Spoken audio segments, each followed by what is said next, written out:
우리 다 같이 한 마음으로 사무엘상 25장 2절의 말씀 같이 합독해 보도록 하겠습니다. 마온에 한 사람이 있는데 그의 생업이 갈멜에 있고 심히 보하여 양이 3,000마리요 염소가 1,000마리이므로 그가 갈멜에서 그의 양털을 깎고 있었으니. 아멘. 사랑하는 여러분, 하나님께서 허락하신 모든 부가 하나님께 영광을 올려드려야 되겠습니다.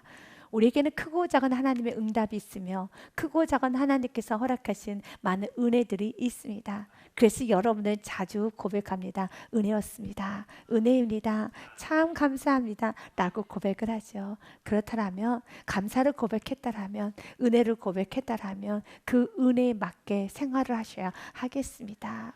은혜 받은 자는 섬기고 나누고 사랑하고 헌신하는 삶을 살게 되어 있습니다.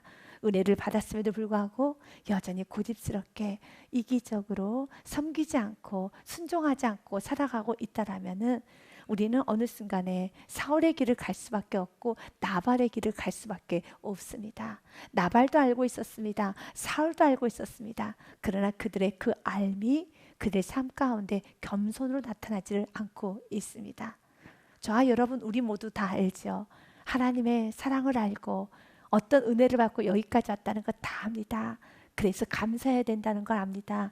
여러분이 감사라는 말씀을 들을 때마다 항상 마음이 찔려합니다. 맞아요, 맞아요. 맞습니다, 맞습니다. 난 정말 감사하고 살아야 되는데, 나는 정말 겸손하게 살아야 되는데 항상 후회스럽고 회개를 많이 하게 되지요. 그만큼 여러분이 받았던 많은 은혜가 있고 감사를 해야 된다는 걸 여러분이 잘 알고 있습니다. 이제 그 알미 삶 가운데 순종으로, 삶 가운데 희생과 헌신과 섬김과 사랑과 나눔과 온유로 나타나야 되겠습니다. 말만 많은 사람은 하나님이 기뻐하지 않습니다. 몸은 움직이지 않고 말만 많은 사람, 생각으로만 하나님을 섬기고 생각으로만 걱정하는 사람, 하나님은 기뻐하지 않습니다. 그리고 주위에 있는 사람들은 다 불편하게 생각합니다. 오늘 다윗은 칼을 들러 갑니다. 이렇게 말만 좋은 사람, 이렇게 은혜를 은혜로 모르는 사람은 내가 가서 죽이겠다라고 합니다. 오늘 본문의 말씀 마지막 절 13절 말씀에 보니 다윗이 무척이나 화가 나 버렸습니다.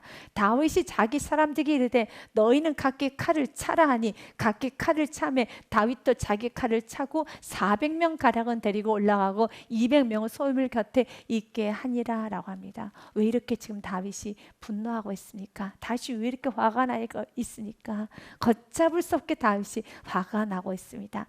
다윗이 분노하고 있다는 것을 정당화하는 것은 아닙니다. 이제 다음 주에는 다윗의 분노가 하나님 앞에 오르지 않았음을 이제 다음 시간에 다룰 것이고, 오늘까지는 왜 다윗이 이렇게 화가 날 수밖에 없고 도대체 이 나발이 어떤 죄를 지었기에 이렇게 다시 화를 내는 것일까? 오늘 이 부분에서 우리가 같이 깊고 넓게 은혜를 나눔으로써 지금 하나님께서 혹시 나를 보면, 나의 가정을 보며 또한 나의 인생을 바라보면서 와, 너무 축복해주고 싶다, 참 마음이 짠하다, 하나님의 긍휼이 임하는 것이 아니라 하나님께서 화가 나가지고 어쩔 줄을 몰라 하고 있는 인생 가정이라면 내 안에 나발의 모습이 있지 않는가는 돌아보셔야 합니다. 그래서 하나님 보시기에 긍휼히 여길 수 있는 인생, 가정, 또한 우리 모두 교회가 되어야 하겠습니다. 하나님께서는 오늘 나발을 통하여서 우리의 모습을 살펴보기 원합니다. 먼저는 2절 말씀에 보니 나발은 부자라고 되어 있습니다. 마온에 한 사람이 있는데 그의 생업이 갈멜에 있고 심히 부하여 라고 합니다. 부자입니다. 여러분, 이 땅에서 부자로 사는 것은 악하다라고 말할 수는 없습니다. 다윗도 아주 큰 부자였습니다. 솔로몬도 아주 큰 부자였습니다. 하나님의 사람들 아브람도 부자였고요. 이삭도 부자였습니다. 여러분, 요셉도 국무총리 부자고 명예를 가졌지요. 맞습니다. 모든 하나님의 사람들이 다 가난하고 없이 살지는 않습니다. 부자도 있습니다. 하지만 아브라함이나 또한 여러분 야곱이나 이삭이나 요셉이나 그리고 오늘 다윗, 이런 부자들이, 솔로몬도 마찬가지입니다. 그들이 고난이 없었던 건 아닙니다. 부자인 건 맞는데 여전히 주님의 길 가고 좁은 길 가는 데서는 많은 고난이 있었고 많은 아픔이 있었습니다. 그래서 그들 모두는 깨끗한 부자이죠. 겸손한 부자이죠. 바로 우리들은 깨끗한 부자, 겸손한 부자가 되어야 합니다. 하나님 보시기에 분노하는 그런 부자가 되면 안 됩니다. 하나님은 어떤 자를 보면 분노하시는가? 한 부류밖에 없습니다. 교만한 자를 하나님은 아주 싫어하십니다. 잠언의 말씀에 보니 교만에 대한 경고가 많이 나옵니다. 그 중에 잠언 3장 34절의 말씀과 야고보서 4장 6절의 말씀을 우리가 같이 봄으로써 하나님께서 비웃으시는 사람이 있다는 겁니다. 진실로 그는 거만한 자를 비웃으시며, 이 거만은 교만하게 마음을 높이는 자, 거만하는 자, 너스레 떠는 자, 마음이 딱딱한 자, 완고한 자를 말합니다. 하나님은 우리가 겸손하게 부드럽게 낮은 마음으로 이제는 잘 받아들이고 온유하게 받아들일 수 있는, 배울 수 있는 그런 사람이 되기를 원합니다. 거만한 자를 하나님이 비웃으십니다. 그러나 반대로 겸손한 자에게는 은혜를 베푸시나니. 야고보서 말씀에도 4장 6절 말씀에 같이 읽습니다. 시작. 그러나 더 큰 은혜를 주시나니 그러므로 일렀으되 하나님이 교만한 자를 물리치시고 겸손한 자에게 은혜를 주신다 하였느니라. 아멘. 교만한 자는 물리치십니다. 하나님께서 물리치신다고 하십니다. 바로 나발 같은 자입니다. 사울과 같은 자입니다. 하나님께 긍휼을 받아야 됩니다. 하나님의 도우심을 받아야 됩니다. 하나님께서 참으로 긍휼히 여기는 자가 되어야 하겠습니다. 어떤 자를 하나님께서 교만하다 하는가? 교만에는 여러 가지 뿌리가 있습니다. 그 중에 가장 깊은 뿌리는 바로 은혜를 은혜로 모르는 자, 바로 그런 자가 교만한 자이죠. 나발은 은혜를 많이 받았습니다. 그가 심히 큰 부자가 되었던 것도 하나님의 큰 은혜이죠. 여러분, 우리가 기도응답을 받은 건 하나님 주신 거 아닙니까? 이 은혜를 잊어서는 안 돼요. 여러분들이 기도응답을 받았다면, 또 여러분들이 지금까지 살아왔더라면, 오늘도 하나님이 허락하신 시간 아래, 하나님이 허락하신 공간 아래, 하나님이 허락하신 모든 것을 누리고 살았다면, 이 모든 것이 하나님으로부터 왔음 알고 어떤 순간에도 내가 주인 되어서 이것이 내 것인 것 마냥, 나의 능력인 것 마냥, 내가 통치하고 내가 보호하고 내가 지키고 내가 모든 걸 다스리려고 해서는 안 되는 것입니다. 사울이 왜 이렇게 교만해졌습니까? 하나님께서 그를 왕으로 세우셨음에도 불구하고 마치 자신이 스스로 왕이 된 것처럼, 그래서 백성들을 지키고 왕의 자리도 자신이 지켜야 한다는 그 오만하고 교만한 생각 때문에 그가 무너졌죠. 그래서 가정을 지킨다 하면서, 내가 노후를 준비한다 하면서, 내가 사업을 잘해야 된다 하면서 불순종을 하며 하나님과 갈등과 하나님 앞에 멀찍이 서 있는 것은 아주 교만한 모습이라는 것입니다. 나발이 이렇게 부자가 된 것은 첫째는 하나님의 은혜이며, 그리고 그가 부자가 되도록 도와줬던 사람들이 있습니다. 누가 도와줬는가?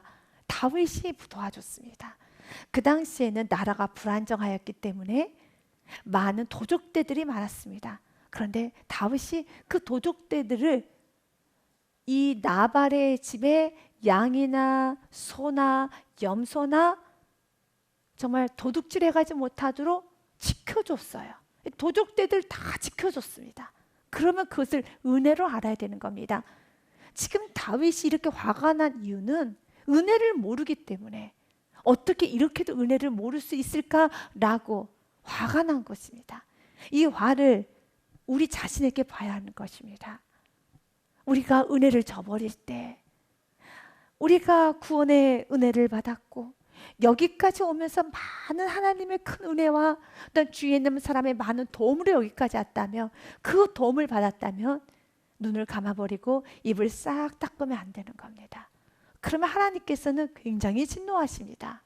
오늘 나발이 그런 인생을 살고 있습니다. 그가 굉장한 부자가 되었고 양털을 깎고 있었습니다. 지금으로 말하면 추수 시간입니다. 그래서 그때는 잔치를 벌이게 됩니다. 그래서 3절 말씀에 보니 이렇게 되어 있습니다. 나발을 소개하는데 그 사람의 이름은 나발이요 그의 아내 이름은 아비가일이라. 그 여자는 총명하고 용모가 아름다우나 남자는 완고하고 행실이 악하며 그는 갈렙 족속이더라. 성경 그에게 이렇게 말합니다. 그는 완고한 자 또한 행실이 악한 자라고 합니다. 왜 그가 이렇게 완고합니까? 완고의 뜻에는 고집이 들어 있습니다. 고집이 무엇입니까? 자기 생각으로 가득 차 있는 사람. 하나님 우리가 고집스럽게 살기 원하지 않습니다. 자신의 생각을 버리셔야 돼요. 자신이 생각해온 틀을 버리셔야 돼요.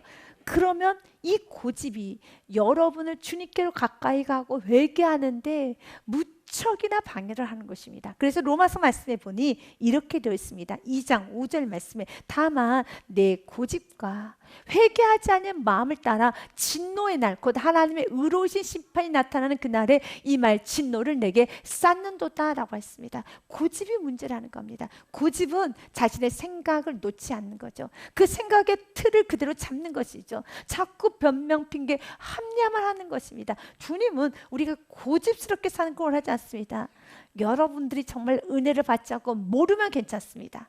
그러나 알고 있다면 여러분의 생각을 버리셔야 돼요. 하나님 나에게 다가올 때 알고 있다면 하나님께서 이 부분을 나에게 만지시고 관여하시고 이 부분을 내려놓기 원한다면 그 부분에 있어서 고집을 피우면 안 되는 것입니다. 지금 나발이 그리하였고 사울이 그리했습니다. 우리가 24장 마지막 부분을 보고 이제 나발로 보기 원합니다.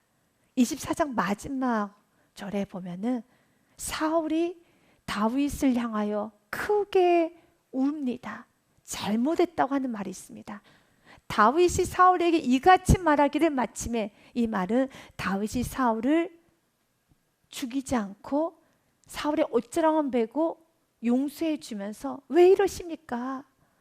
사울 왕이시여 정신 좀 차리십시오. 왜 이러십니까?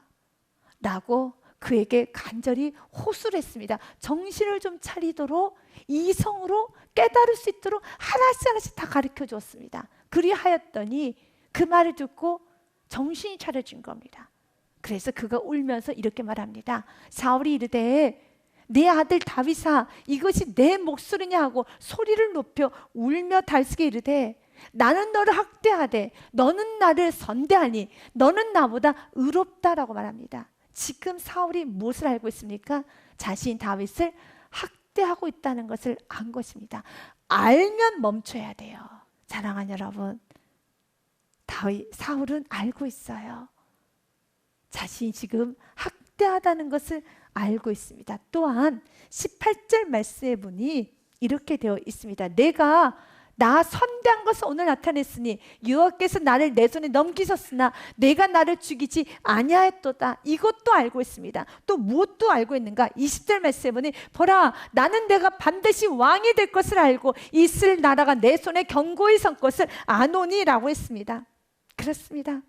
그는 알고 있습니다. 그러나 그 알미 삶 가운데 순종으로 가지를 못합니다. 그래서 이제는 우리 안에는 고집이 벌어져야 됩니다. 여러분, 잠언 29장 1절 말씀에 보면은 이런 말씀이 있어요. 자주 책망을 받으면서도 사울과 같이 또한 나발과 같이 자주 책망을 받으면서도 목이 곧은 사람은 갑자기 패망을 당하고 피하지 못하리라. 이 목이 곧는다는 것을 세번역에 보니 고집이라고 되어 있습니다. 책망을 자주 받으면서도 고집만 부리는 사람은 갑자기 무너져서 회복하지 못한다. 오늘도 기도하세요. 하나님, 내 안에 있는 이 무서운 고집 오늘도 끊어내 주시고 고집스러운 사람이 아니라 순종의 사람이 되겠습니다. 아멘. 이것은 여러분에게 너무 좋아요. 여러분이 원하시면 주님께서 이 은혜를 부어주실 것입니다. 원하시면 되는 겁니다. 지금 내가 이 고집을 끊어내고 순종으로 가기 원합니다. 잠언 22장 3절 말씀에도요, 슬기로운 자는 재앙을 보면 숨어 피하여도 어리석은 자는 나가다가도 해를 받느니라. 여기서 어리석은 자를 세번역에 보면 고집이라고 해석을 합니다. 슬기로운 사람은 재앙을 보면 숨고 피하지만 어수룩한 사람은 고집을 부리고 나아가다 화를 입는다. 우리가 볼 때 어수룩한 사람을 좀 착한 사람, 또한 여러분 굉장히 이렇게 욕심도 없고 참 저 사람은 어수룩해. 그리고 스스로도 어수룩하단 말을 많이 합니다. 나는 세상 물정 잘 몰라요. 어수룩해요. 그런데 이 어수룩한 사람이 고집을 부리면 길이 없어요. 왜요?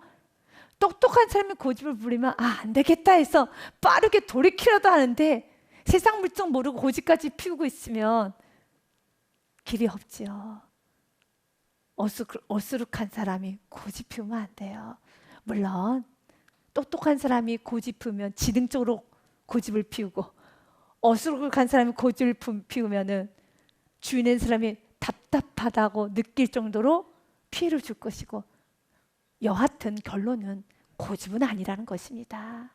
예레미야서 말씀에도 이렇게 되어 있습니다. 그러므로 이제 너는 유다 사람들과 예루살렘 주민들에게 말하여 이르기를, 하나님께서 예레미야 선지자에게 하는 말씀입니다. 이스라엘 백성들에게 전하라는 것입니다. 여호와의 말씀에 보라, 내가 너희에게 재앙을 내리며 계책을 세워 너희를 치료하노니 너희는 각기 악한 길에서 돌이키며 너희의 길과 행위를 아름답게 하라. 아멘.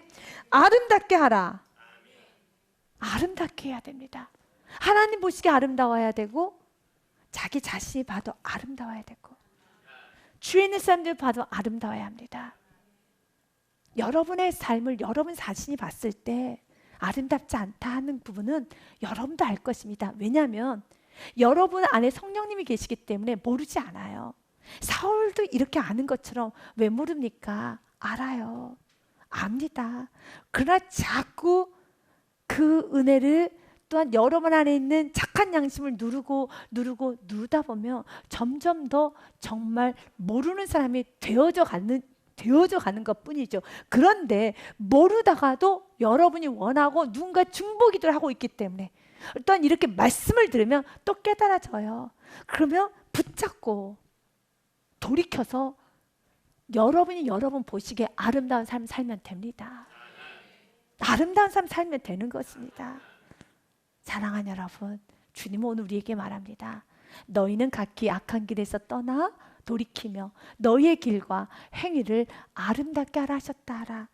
그러나 그들이 12절 말씀에 보니 말하기를, 이는 헛되니 우리는 우리의 계획대로 행하며 우리는 각기 악한 마음이 완악한 대로 행하리라 하느니라. 여전히 돌이키려고 하지 않습니다. 12절의 말씀을 세번역에 보니 이렇게 해석을 합니다. 내가 이렇게 말하면 그들이 이르기를, 그럴 필요 없다. 우리는 우리 생각대로 살아가겠다. 여러분, 내 생각대로 끝까지 하는 것을 하나님이 정말 기뻐하지 않습니다. 제자들 가장 첫 번째는 자신의 생각을 버리는 겁니다. 주님은 우리가 예수님을 나의 구원자, 왕으로 모셨다라면, 주인으로 모셨다라면 이제는 그 주인의 말에 다스림을 받을 수 있는 겸손함이 우리에게 필요하죠. 주님은 여러분 자꾸 다스리려고 할 때마다 이런저런 이유를 가지고 안 된다, 결론은 그럴 필요 없다, 우리는 우리 생각대로 살아가겠다 하면 안 되고, 하나님, 나는 주님의 생각대로, 주의 뜻대로 따라가겠습니다. 여러분 안에 아직도 남아있는 교만이 슬금슬금 올라올 때마다 사도 바울이 고백한 것처럼 자기 자신을 쳐서 복종시키는 마음으로 이제 입술을 하나님의 다스림을 받으시고, 언어와 생각과 행동과 결정의 모든 것 하나님 다스림을 받아 보십시오. 이러면 여러분의 삶이 아주 유쾌해질 것입니다. 내가 이렇게 말하면 그들은 이르기를, 그럴 필요 없다. 우리는 우리 생각대로 살아가겠다. 우리는 각기 자신의 악한 마음에서 나오는 고집대로 행동하겠다 할 것이다 라고 합니다. 그래서 우리 마음 안에 있는 고집을 오늘도 십자가에 못 박아야 됩니다.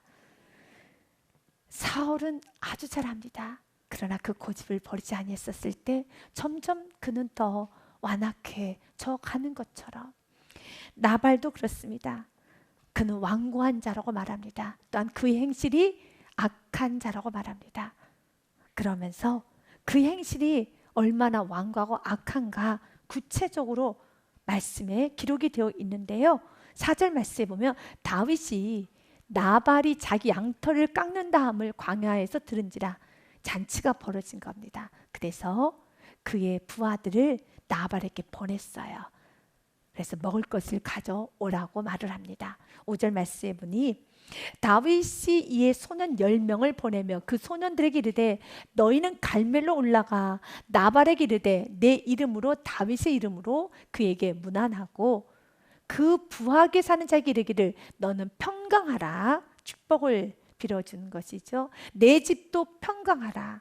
내 소유의 모든 것도 평강하라. 축복입니다. 그래서 축복이 선포될 때 축복을 그대로 받을 수 있어야 되는 겁니다. 하나님께서 오늘도 우리에게 축복의 메시지를 전합니다. 모든 메시지는 다 축복입니다. 그런데 하나님께서 은혜를 주시고 축복을 주시고 관여 들어가면 모든 걸 다 뒤집는 것이 아니라 오늘 나발처럼 어리석어요. 그때 6절 말씀을 잡아야 되는데 이 교만이 여러분 아주 그냥 하지 말아야 될 정말 이름이 딱 나발처럼 나불나불하는 말을 합니다. 정말 아주 나불나불한 말을 합니다. 그가 이렇게 말을 하는 거예요. 다윗을 조롱하는 말을 합니다. 여러분 은혜를 뒤집으면 안 돼요. 그래서 혀를 금할 수 있어야 되는 것입니다. 여러분 지금 나발이 다윗에게 뭐라고 말씀하는 줄 아십니까? 이렇게 말을 합니다. 10절 말씀에 보니 나발이 다윗의 사환들에게 대답해 이르되 다윗이 누구야? 이세 아들은 누구냐? 요즘에 각기 주인에게서 억지로 떠나는 종이 많도다. 여러분 지금 도적대 취급을 합니다.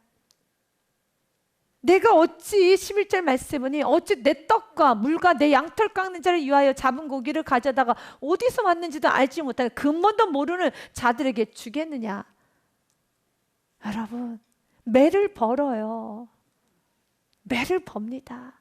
그래서 성경 말씀에 보면 잠언 14장 3절 말씀에 보니 미련한 자는 교만하여 입으로 매를 자청하고 매를 번다는 말이죠. 지혜로운 자의 입술은 자기를 보존하느니라. 마음이 교만하면 그 입이 다스려지지가 않아요.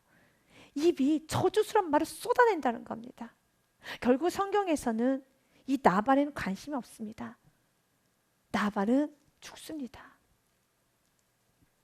성경은 나발을 치워버립니다. 의미도 안 둡니다. 하나님은 이 나발의 이러한 사건을 통하여 우리 안에 있는 나발을 보고 제거하기 원합니다.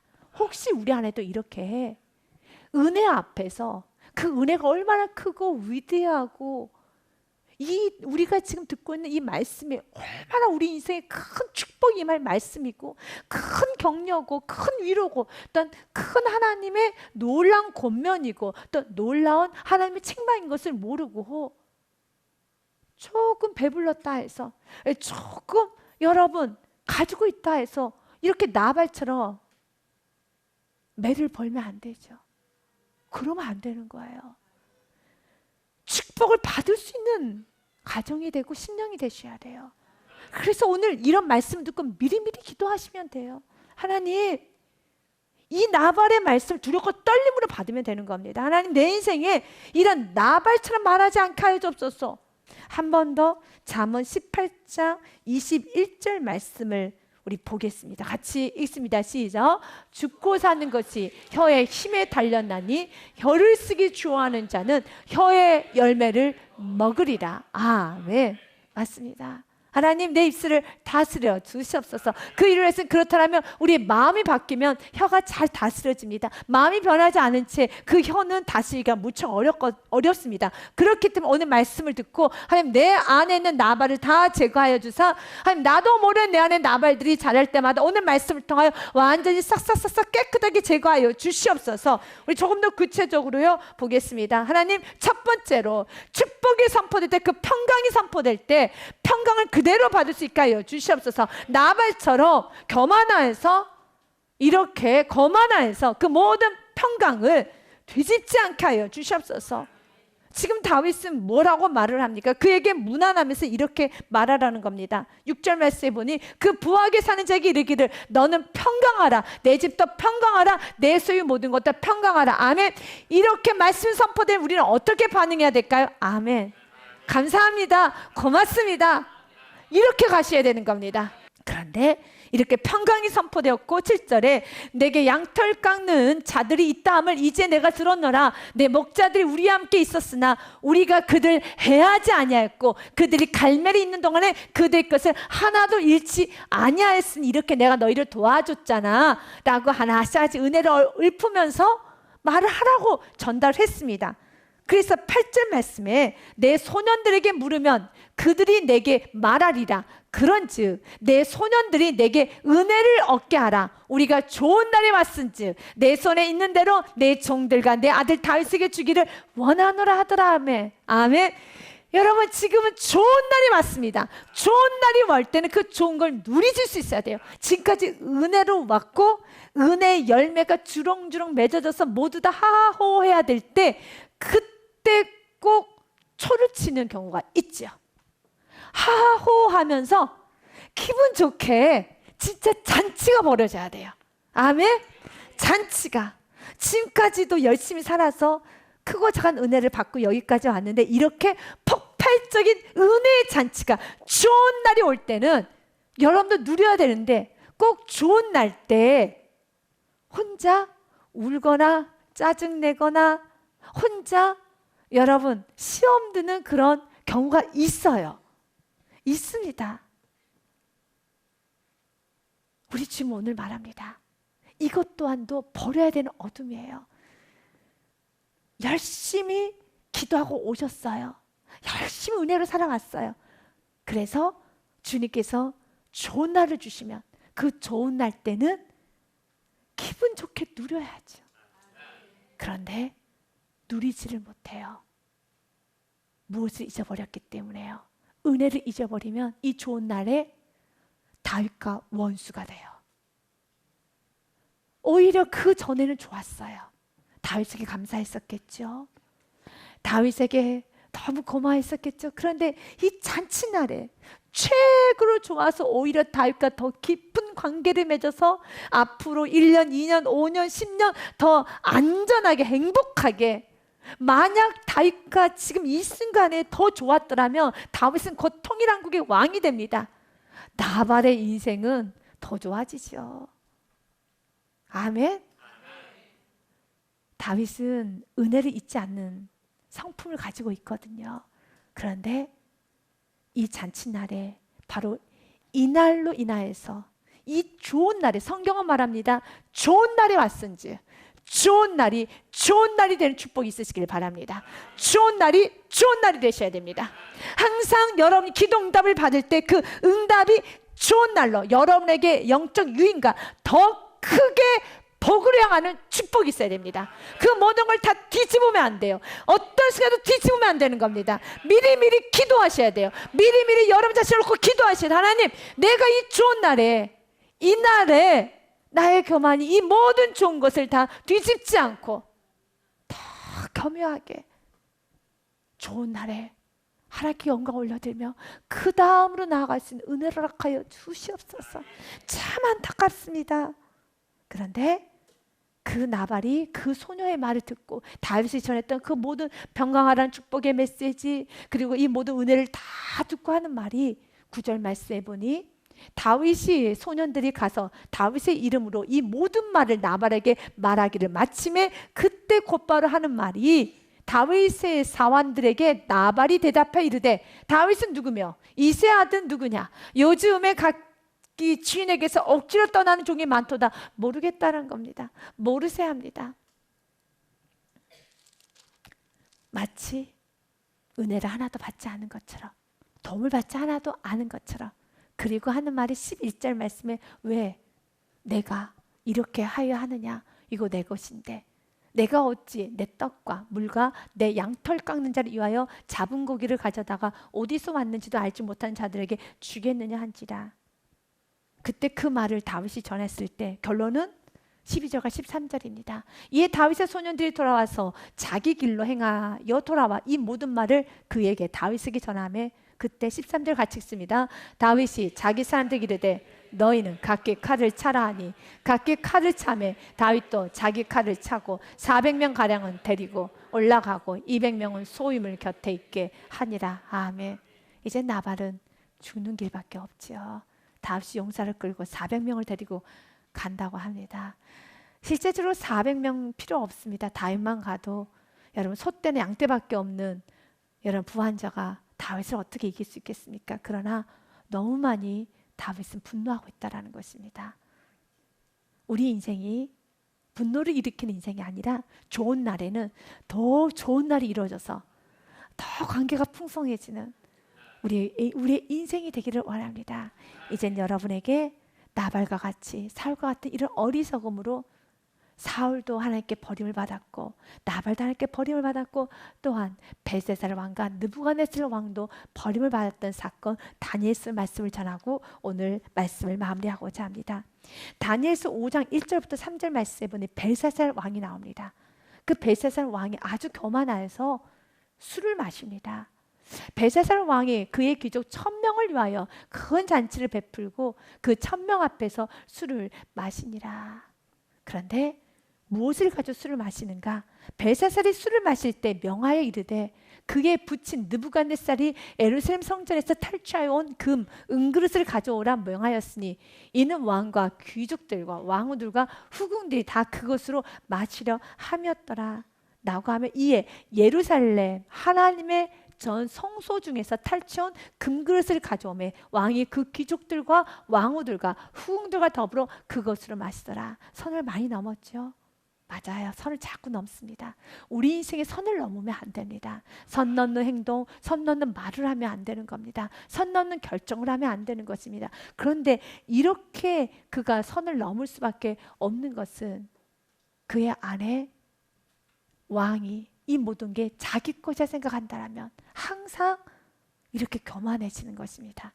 그런데 하나님은 벨사살 왕에도 그의 부친이었던 느부갓네살 왕에도 하나님은 항상 은혜를 베풀어 주셨어요. 교만을 하지 못하도록 다시 한번 겸손의 은혜를 보여줬습니다.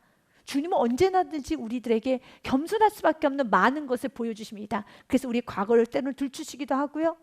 우리가 어디서 구원받았는 걸 들추시기도 하고 어떻게 은혜와 도움을 받고 왔는지 들추시기도 합니다. 그 이유는 우리에게 창피를 주기 위한 것이 아니라 겸손하라는 하나님의 축복의 사인입니다. 교만하면 안 되니까요. 그래서 5절에 보니 그때 사람의 손가락들이 나타나서 왕궁 촛대 맞은편 석회벽에 글자를 쓰기 시작합니다. 왕이 그 글자 쓴 손가락을 보면서 막 무릎이 떨려 합니다. 너무 무섭잖아요. 벽에서 손가락이 나와가지고 마구마구 글을 쓰기 시작하니 얼마나 무섭습니까?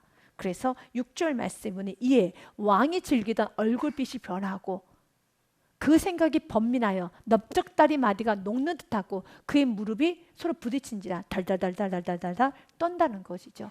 넓적다리가 부딪히고 오금이 덜덜덜 떨고 있습니다.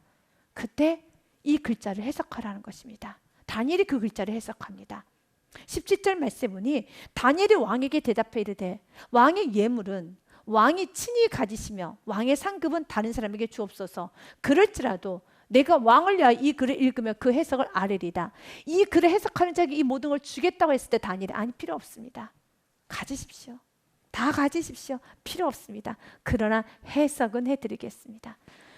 이것이 바로 뜻을 정하여 살았던 다니엘의 멋지고 근사한 모습입니다. 그 돈 필요 없다는 것이죠. 그 명예 필요 없다는 것이죠. 이렇게 하나님 앞에 교만하게 사는 사람의 물질 명예 필요 없다는 거죠. 여러분, 우리는 이 땅에서 하나님께서 부어주시는 물건을 잡아야 됩니다. 교만하게 물건을 벌면 안 됩니다. 교만하게 명예를 얻어서는 안 되는 겁니다. 하나님으로부터 긍휼을 얻으셔야 돼요. 하나님께 불쌍히 여김을 받아야 되는 겁니다. 하나님의 도움을 받아야 되겠습니다. 싫다라는 것입니다. 그러면서 그럴지라도 내가 왕을 위하여 이 글을 읽으며 그 해석을 아뢰리다라고 하면서 그가 해석합니다.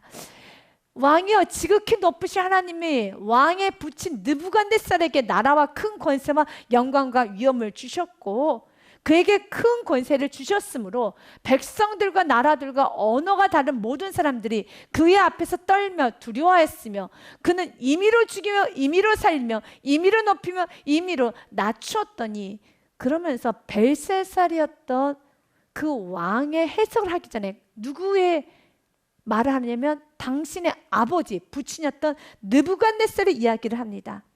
느부갓네살 왕에게 하나님께서 이렇게 많은 축복을 주셨죠. 19절 말씀해 보니 그에게 큰 권세를 주셨고 백성들과 나라들과 언어가 다른 모든 사람들이 그의 앞에서 떨며 두려워했었고 그는 임의로 죽이기도 하고 임의로 살리기도 하고 임의로 높이며 임의로 낮췄더니 이렇게 하나님께서 그에게 많은 권세를 주셨는데 20절에 그가 마음이 높아지며 뜻이 완악하여 교만을 행함으로 그의 왕위가 폐한바되며 그의 영광을 빼앗기고 21절의 말씀을 저는 좀 강조하고 싶어요. 같이 읽겠습니다. 시작. 사람 중에서 쫓겨나서 그의 마음이 들짐승의 마음과 같았고 또 들나귀와 함께 살며 또 소처럼 풀을 먹으며 그의 몸이 하늘의 이슬에 젖었으며 지극히 높으신 하나님이 사람 나라를 다스리시며 자기 뜻대로 누구든지 그 자리에 세우시는 줄을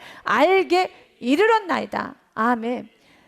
이렇게 그의 부친 느부갓네살이 이렇게 무너졌던 것을 알기에 이르렀나이다.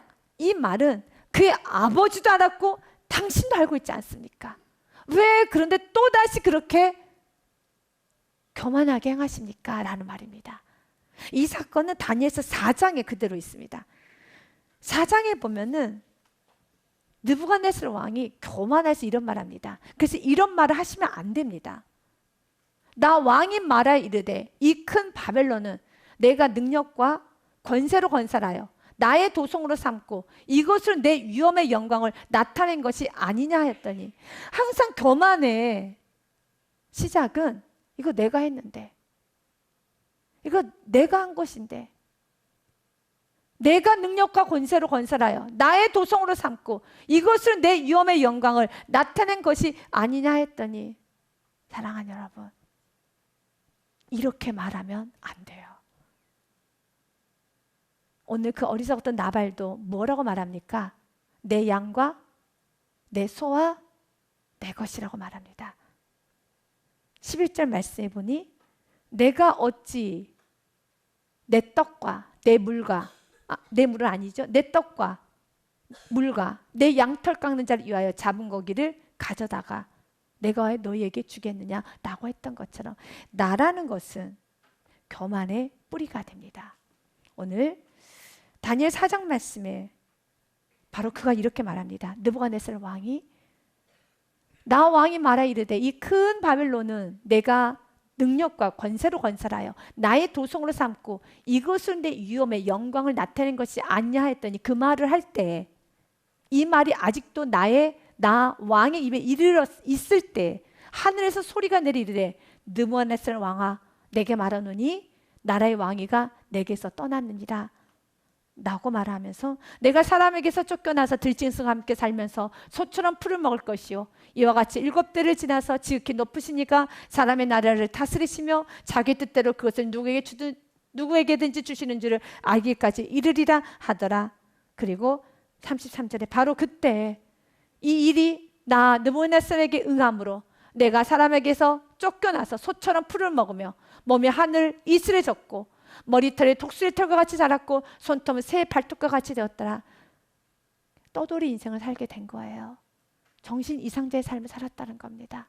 7년간을요. 여러분 느부갓네살 왕은 이방인입니다. 그도 이렇게 내가 했다면 하나님께서 이렇게 치시는데 우리가 은혜 받은 자가 나를 드러내면 안 되겠죠.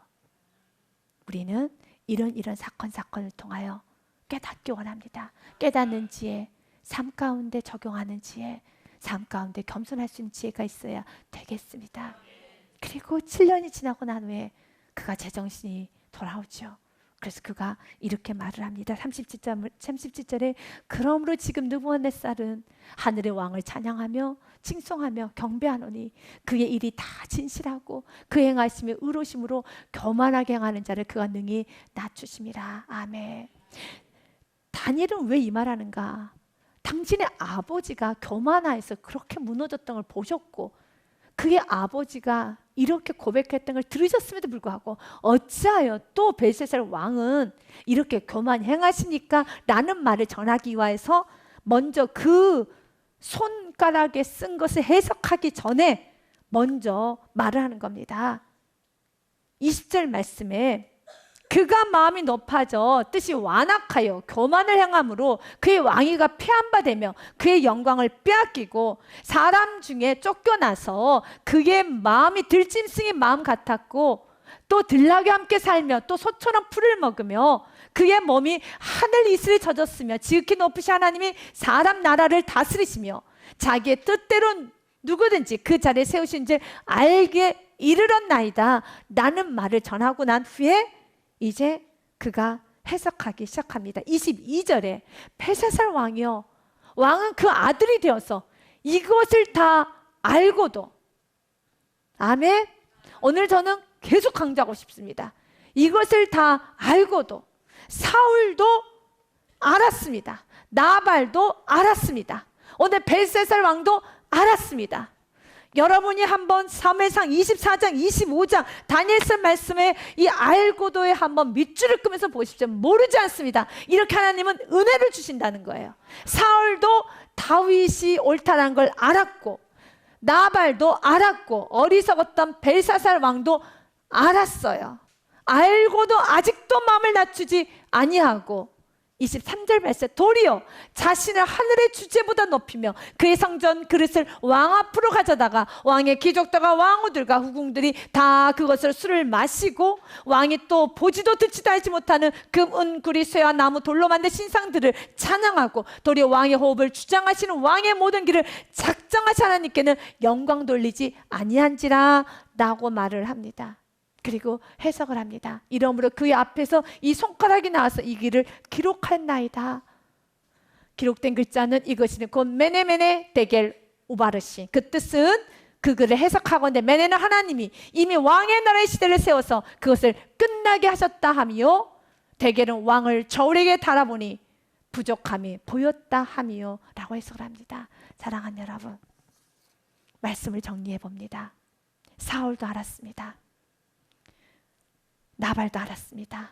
느부갓네살도 알았습니다. 벨사살 왕도 알았습니다. 그 알미 이제는 삶 가운데 순종으로 가야 되겠죠. 가지 못하는 우리 안에는 완고함, 고집, 교만을 어느 십자가에 못 박고 주님께서 평강을 선포하실 때, 주님께서 다가오실 때 그 주님의 말씀 앞에 정말 두렵고 떨림으로 감사로 기쁨으로 잘 받아들이셔서 여러분의 인생에 좋은 날이 계속 이어지는 축복이 있으시기 주님의 이름으로 축복 드립니다.